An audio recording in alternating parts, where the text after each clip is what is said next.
स्थापकाय च धर्मस्य सर्वधर्मस्वरूपिणे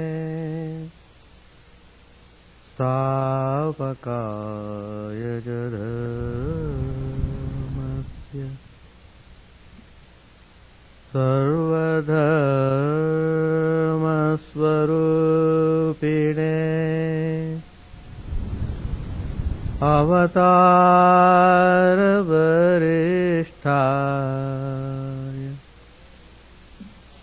रामकृष्णाय ते नमः। असतो मा सद्गमय तमसो मा ज्योतिर्गमय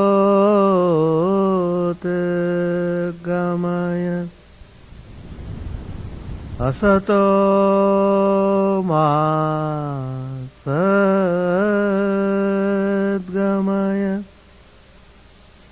तमसो मा ज्योतिर्गमय मृत्योर्मामृतङ्गमय। ॐ शान्ति शान्ति शान्ति। Let us offer our salutations to Sri Ramakrishna, the embodiment of all religions, the Supreme God incarnate. Let us pray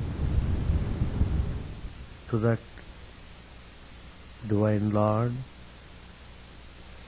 to lead us from unreal to the real, to lead us from the darkness of ignorance to the light of knowledge, to lead us from death to immortality.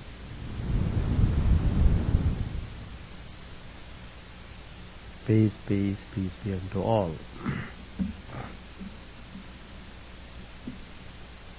Today's topic, steps to realization.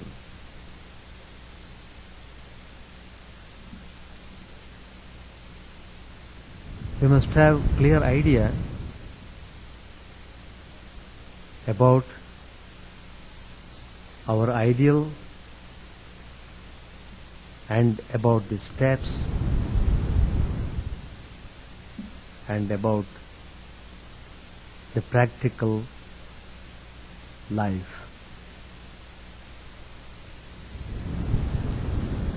All these three things must be very clear to us. Then we are sure to arrive at the experience. First of all, the ideal must be set forth. That is the first major step we should take in our life. Ideal means spiritual ideal. This body and this mind are meant for engaging in spiritual sadhanas so that we may arrive at realization of the ideal. Then it is possible for us to achieve freedom from bondage and suffering. Once we are released from bondage, we are undoubtedly well established in joy,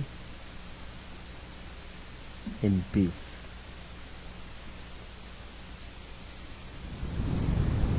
Then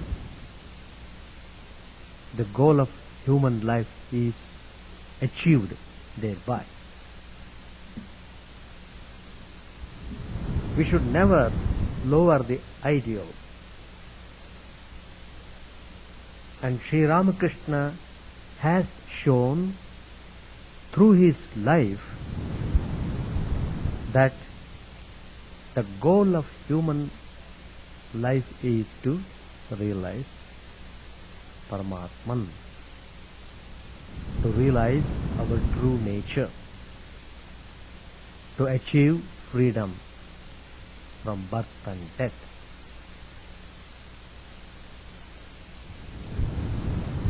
Sri Ramakrishna himself has set that ideal,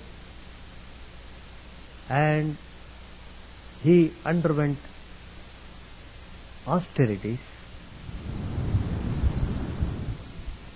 got himself completely purified from all the things that are required. The stage was set properly. The heart was ready to receive the blessed vision of the Divine Mother, and finally he had that wonderful realization. His whole body, his whole mind was completely overwhelmed by the joy of the vision.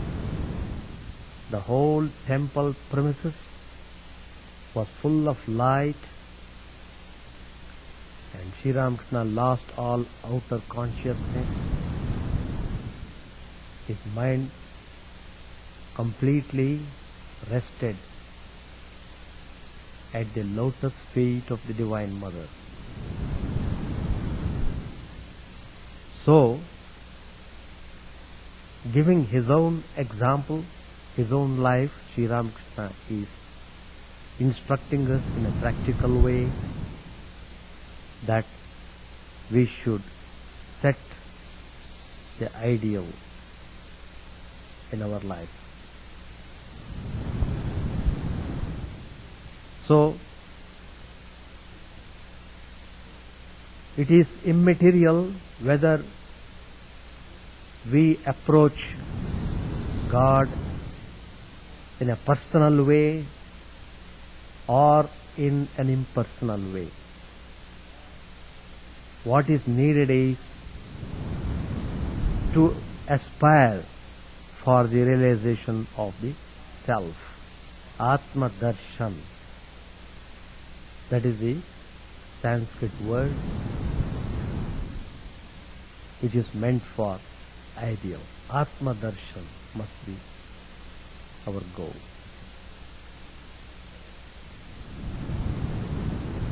So let us view our life from this point of view. We have not inherited this human birth so valuable to waste it in mere acts of simply eating, drinking and sleeping and dissipating all energy in useless worldly things.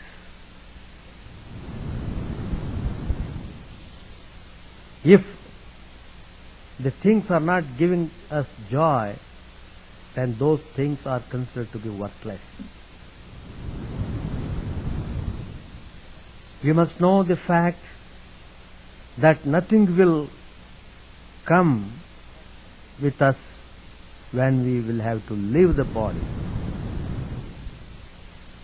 So we should bear this truth in mind. So we should not allow our mind to ruin itself in indulging in worldly things all the time. So we must make a firm resolve to realize our Atman, the indwelling God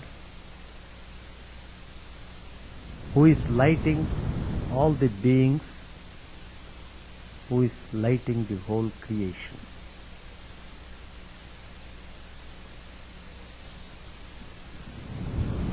So, we must make a strong will to realize our true nature. Once that is done, we should not waver in our purpose, even if it means to die in the attempt. It is true, we have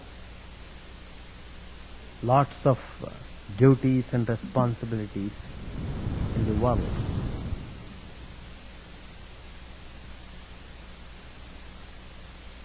All the people admit that. Even God men also admit that you have got responsibilities, you have to fulfill them. The one way to purify the heart is discharging one's responsibilities properly. But it doesn't mean that we should not give attention to spiritual practice. It is not that we have got duties only in the worldly sense. Why don't we think we have got the duties from the spiritual point of view also? Just as we have got worldly duties and responsibilities, every one of us has got the spiritual duties and spiritual responsibilities.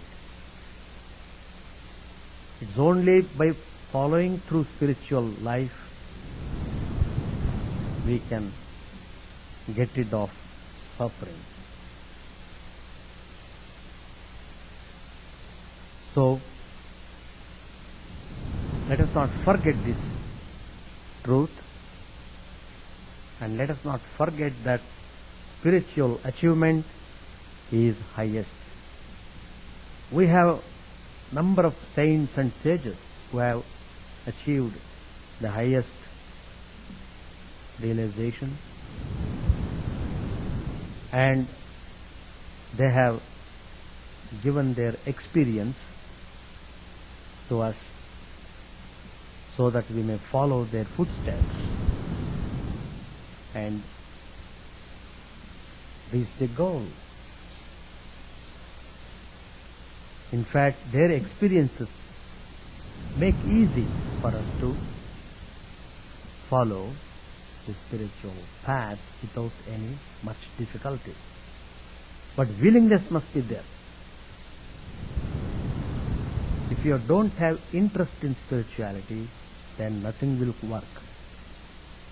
We must develop interest in the spiritual pursuit. Many people take long time even to evince interest in the spiritual life. Probably by passing through so many sufferings in the life, they may turn towards God, towards spirituality. But anyway, everybody has to turn, because they can never get happiness in the worldly ways. It is to be in the opposite way only. It's only by being spiritual you can hope to become happy. So, let us take the experiences of these Mahatmas which are available to us, so that we will be able to march onwards in the spiritual pursuit. There are famous Upanishads which deal with this subject. It is highly impersonal. It goes to the core of the subject.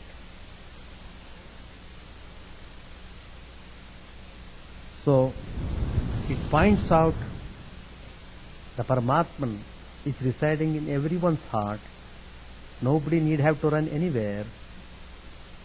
It has to be such within and get realization. In one of the Upanishads, the Mahatma has mentioned that this Atman is realized through satyena labhyaha tapasa hi esha atma samyak jnanena brahmacharyena nityam antasharire jyotirmayo hi shubhro yam pashyanti yatayaha kshina doshaha. So in this verse they have notified everything very clearly, without any superstition, without any biased feelings. It is open for investigation and practice. There is no dogmatism here, there is no fanaticism here, just they give the truth as it is. If we are really serious about getting into realization, the steps are given here clearly for us to follow. If we have not realized the truth, it only means that we are not following the steps properly. So we have to be vigilant and introspective and take corrective measures so that we do not go astray and we go forward in our spiritual life.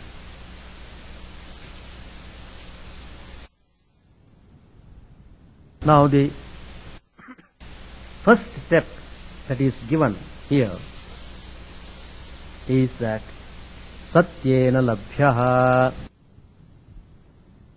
that is being truthful.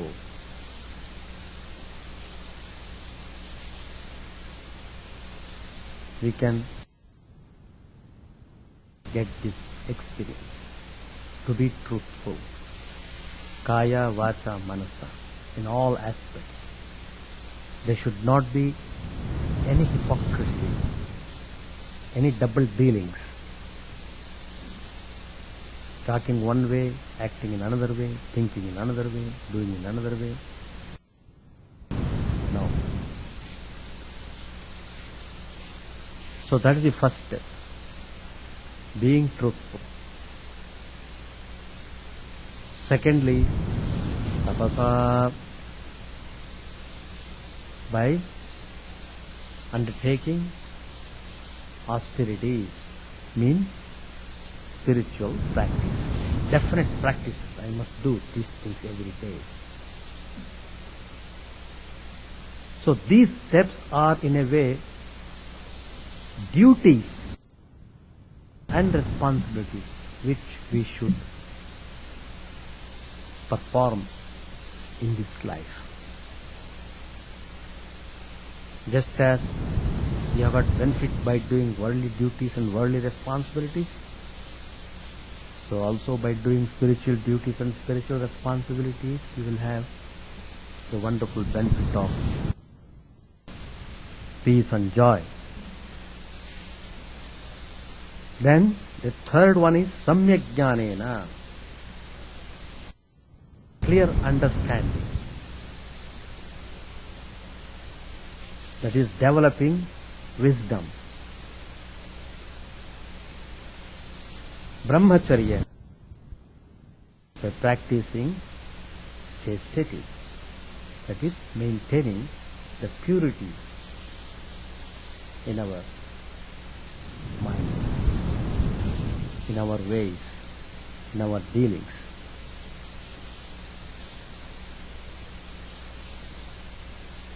So this Atman is Shubhraha. It is pure, stainless. No stains are there. Jyotirmayaha. It is resplendent. Jyotirmayaha, Shubraha. These are the features of the Atman. It is not the complete picture. They give some glimpses of how it would be.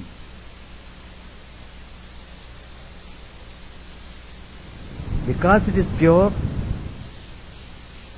it has got soothing effect.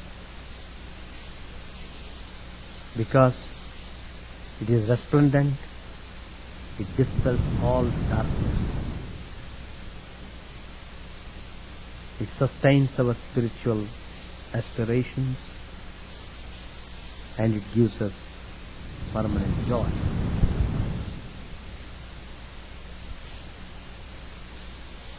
This Atman, which is pure, stainless, resplendent, is realized by whom? Yatayaha, by those people who have full control over their senses. Eyes, ears, mouth, over their system. Put it in a very general way. They have firm control over their system. That means they are disciplined. They are disciplined. It's only those people, they would be able to go onward in the spiritual path and would get into final realization. All these various yogas, they are all meant for purification. Chitta Shuddhi. Yoga Chitta Shuddhi. Yoga is possible only through purification of the heart. Yoga means unification of the individual self with the Paramatman, the Godhead.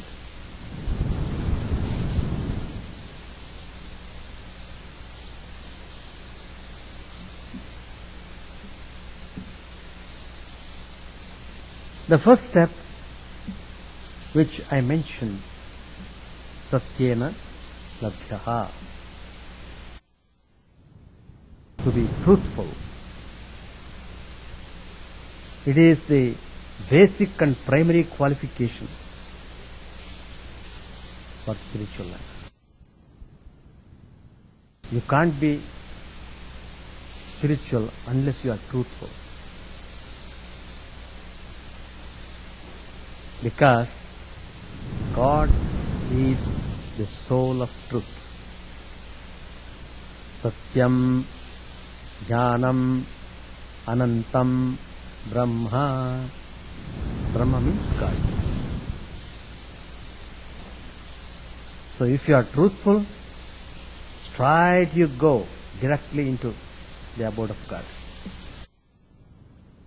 And great will be your joy. We have to pass through many tests in our life. It's not so easy to be truthful. Occasions come, temptations come. You may slip away from the ideal of practice. We have to be very strict about the step, and we must be very determined. We must not waver in our discharging duty of spiritual life. That means we should take complete refuge in the truth. Truth is a pillar to which we must always hold on while performing any action. People may argue that in this world it is not possible to practice truthfulness. As long as we are in this world, we have some way or other to tell lies. If we hold on to that view, at the same time they want, please show us the way, how it is possible to have the vision in spite of our being untruthful. There is no solution.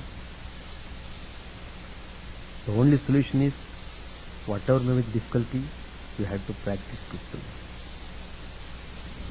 Otherwise you will not get the vision at all. Satyameva jayate. Truth alone triumphs, not falsehood.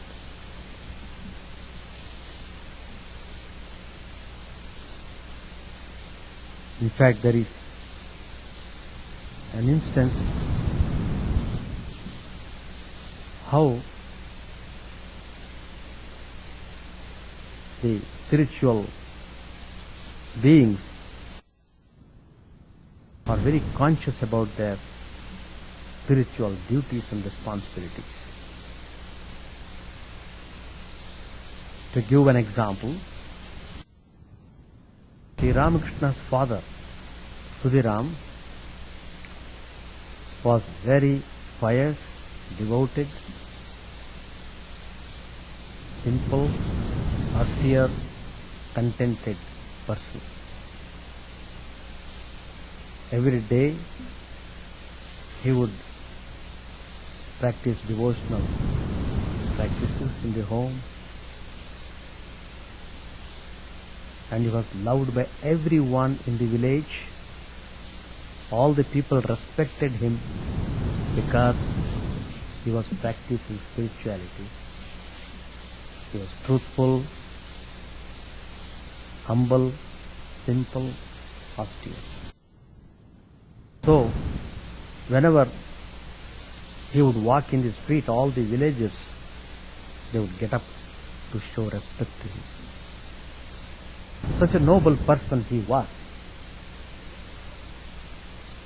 One day, the landlord came to his home. He made a request. Look, you will not have these poor conditions in your home anymore. I will provide you the money, whatever that is required. Even 3 generations can live happily with that. So much money I give you. You need not have to worry at all about that. Only one favor I want from you. That is, please come to the court, because he was engaged in some litigation. He wanted this noble man to come to the court and say a word in his favor, because the judge would believe this man, because this man was noted, reputed in the whole village. So the judge would say whatever this truthful man has said must be true. So the case would go in his favor, and he would win the suit. He would win the suit. So that was his idea. And so he said, I am prepared to give money to you. Why should you be poor all the time like this? Why? See, temptation, how it comes. If anybody else were in his position, if anybody else were not as serious as Sri Ramakrishna's father, probably they would have fell in trap. So, the landlord is showing temptation, and Sri Ramakrishna's father became very sad and refused his request and said, don't tempt me like this. Don't push me like this. To talk lies in favor of you, to come to the court and so on. Don't bother about me. I am contented as I am. I did not complain to you, I am poor and I need help. I did not tell you. Why should you worry about that? Don't worry about me. Don't trouble me anymore. So he was very adamant. And you know, the landlord was very angry and he took revenge. He filed a false suit against Sri Ramakrishna's father. And he bribed the judge with large amount of money and took away the ancestral property of Sri Ramakrishna's father. The result was Sri Ramakrishna's father should have to leave the home which belonged to him all the time. Now he has to get out of the home. And he went out without any complaint, he and his wife, children. They went out of the home, went out of the village as refugees. All the villagers were shocked to hear this. But the landlord was so wicked. And Sri Ramakrishna's father was telling, he was the devotee of Sri Ramchandra. Oh Rama, if this is your will that I should live this way of life, it's all right. Whatever that is to your liking, let it be done. So then he moved on to next village, and then there was a friend who offered him some land for cultivation. Finally, he was able to sustain his livelihood. But the point here is how he did not yield to temptation. He was in need of money, no doubt. He was poor. But he didn't want that money. He didn't want to become rich that way. He preferred to be poor rather than becoming rich by improper means. So that is the way of practicing truthfulness. In the another Vedic text also we find there is a quotation, Satyam vada dharmanchara swadhyaya pravachanam na pramaditavyam. That means always speak the truth, always go in a righteous way. Swadhyaya pravachanabhyam na pramaditavyam. Never give up studying the spiritual text. So these are the disciplines meant to practice truthfulness. That means we must be truthful in every manner. Lord Krishna also tells in Bhagavad Gita, Kshama, Satyam, Damaha, Shamaha, all these things, Bhavanti Matta Eva. They have all come from me. In another verse also Lord Krishna says, Ahimsa, Satyam, Akrodaha, etc. So we must try to shape our character on these lines. Not to hurt anyone, to be truthful, not to show temper, to practice sacrifice, to practice renunciation. All these things are very essential for our spiritual growth. And Lord Krishna tells further how to practice this Satya even while talking also. Satyam priyahitan chayate anudvegakaram vakyam. Even if you have to speak, don't speak harshly. Don't hurt anyone by your harsh words. Don't speak anything that is unpleasant. Even though it is truthful, even though it is true, you must be careful in transmitting those spiritual and those truthful sayings. The point is, we must be careful when we are talking about.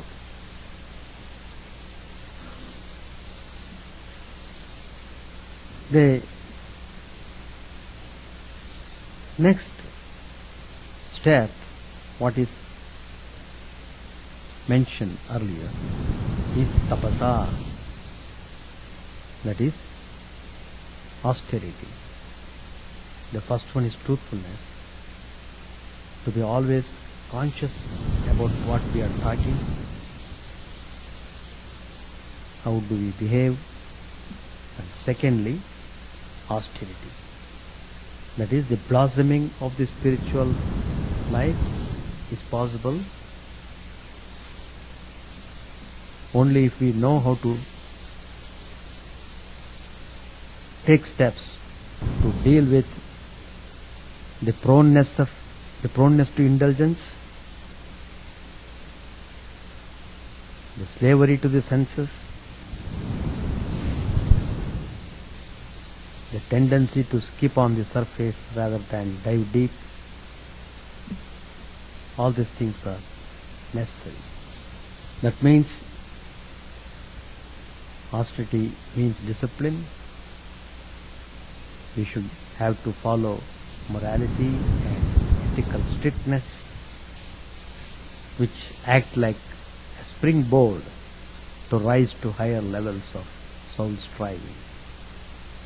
So tapas is self-discipline undertaken to bring body and mind under control. Lord Krishna advises to practice threefold discipline with steadfast devotion and great faith. He says in the Gita, chapter 17, Deva Dvija Guru Prajna Pujanam Shauchamarjavam Brahmacharya Mahimsa Shariram Tapavichyate. So he is dealing with this tapas in three ways. One is Sharirika tapas, that is worship of the gods, of the Mahatmas, of those who practice spiritual disciplines, and maintaining purity, uprightness, maintaining modesty, practicing non-violence. All these constitute penance of the body. The tapas, it is meant to strengthen us by removing all the weaknesses. That's the benefit of doing tapas. You become strong. It is a tremendous power to deal with all opposite forces that block our way to freedom. Mind, senses, and the body, they're all dissipating their power through their activities. Every day we are losing the energy in so many ways.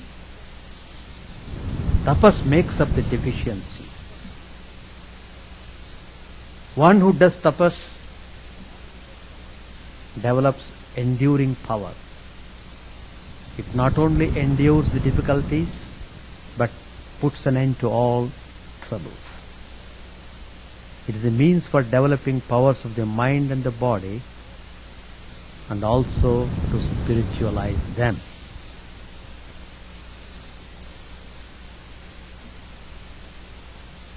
Next comes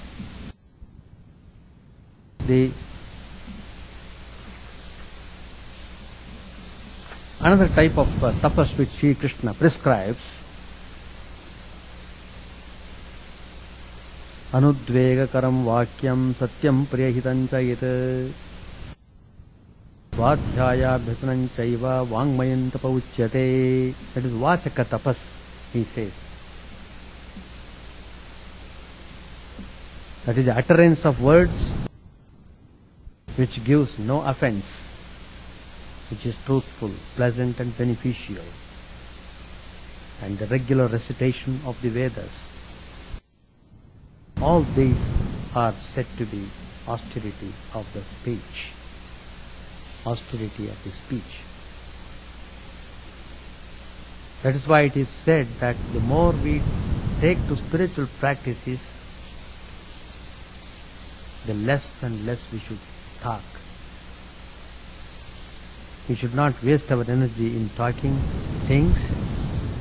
Sometimes while talking too much, we may be talking things which are not truthful. So, Vachaka tapas is very helpful to maintain the discipline.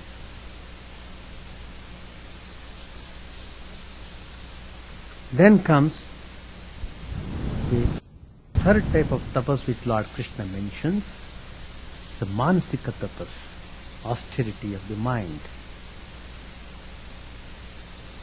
Sharirika tapas, Vachaka tapas, and Manasika tapas.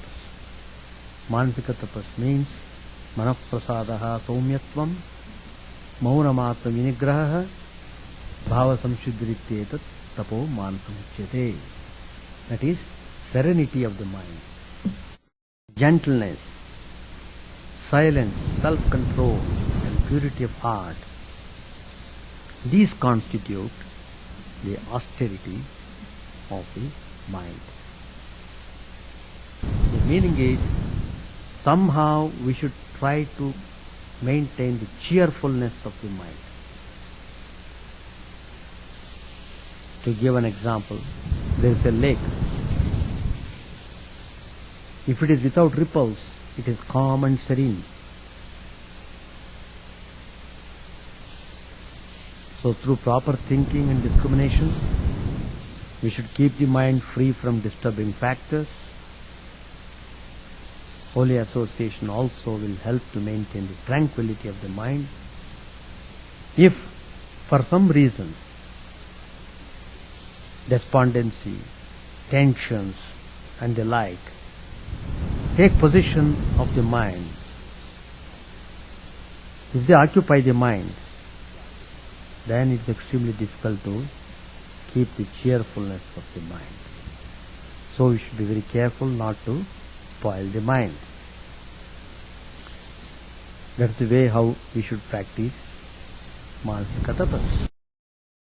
Then Saumyatvam, gentleness is achieved when the mind is in peaceful state. All the bad samskaras are to be removed. Then the mind is set in peaceful mode. The heart of such a person is full of kindness. He doesn't become unhappy. He doesn't make others unhappy.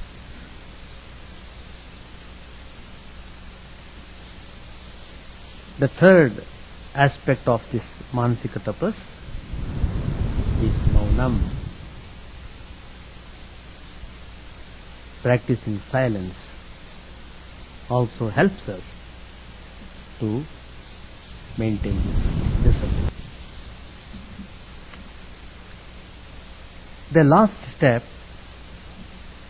that is a wisdom, Samyak Jnana, which was said in the Upanishad. In fact, that is the third step to be practiced by us to get into our goal. That is, for the time being, our buddhi is clouded. Our intellect is not functioning in a way it should, because it has been used in some other ways. We are not engaging the intellect to understand the sense. The mind should be properly engaged in thinking good thoughts, in studying good books, and discussing uplifting subjects. Of course, we should allow some time, some specific time in worshipping God, in His service and selfless activities. We should also spend time in meditation. So, we have to take all these steps to mold our character. In a chaste person, a special spiritual nerve is developed. With its help, his memory, his capacity for spiritual understanding, and his faith in God increase. He is able to experience spiritual truths which lie beyond the reach of the senses. That is why the spiritual teachers stress the ideal of chastity. It is the bedrock of spirituality. Once Swami Vivekananda was just going through the encyclopedia volumes. One after the other, Swamiji was turning the pages of the book, volume by volume, and most of the volumes he has finished by just glancing through them. Then one of the brother monks who noticed this asked a question, Swamiji, how is it? You are just turning the pages and keeping aside all the volumes. What is the use of going through like that? It is so voluminous. And is it possible for you to remember the things which you have read now? Surprisingly, Swami Vivekananda said to him, well, whatever books I have kept aside, you ask me any question in those books, I will answer. He was amazed. In fact, he asked one or two questions. Swamiji answered very clearly, very thoroughly.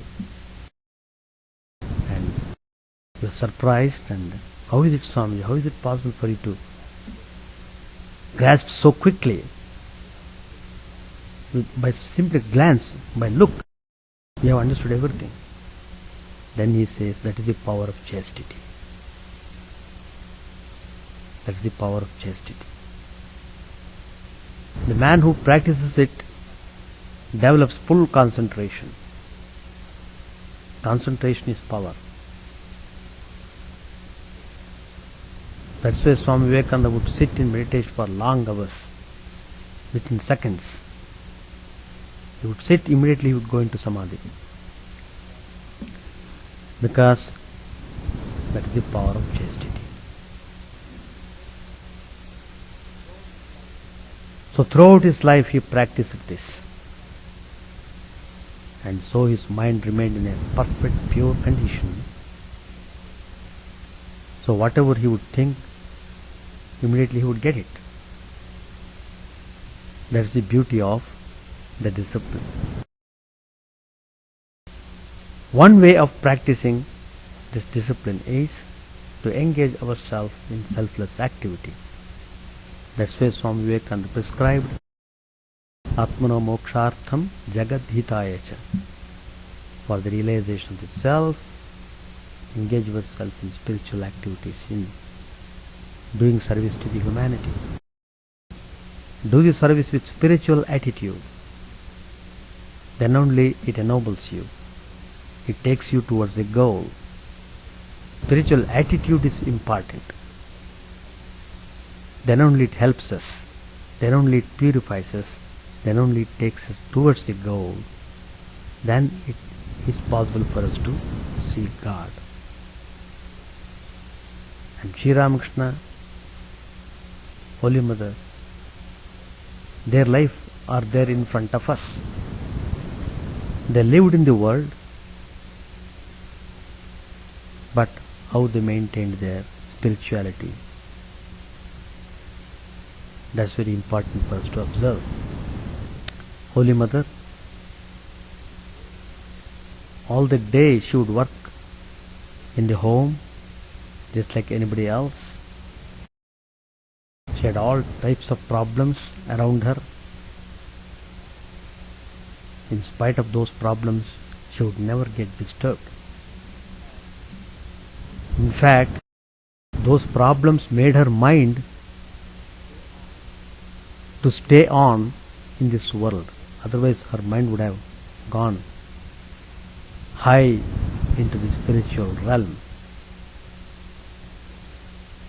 The natural tendency of the mind of those people is always upward, whereas the natural tendency of ordinary mind is always downward.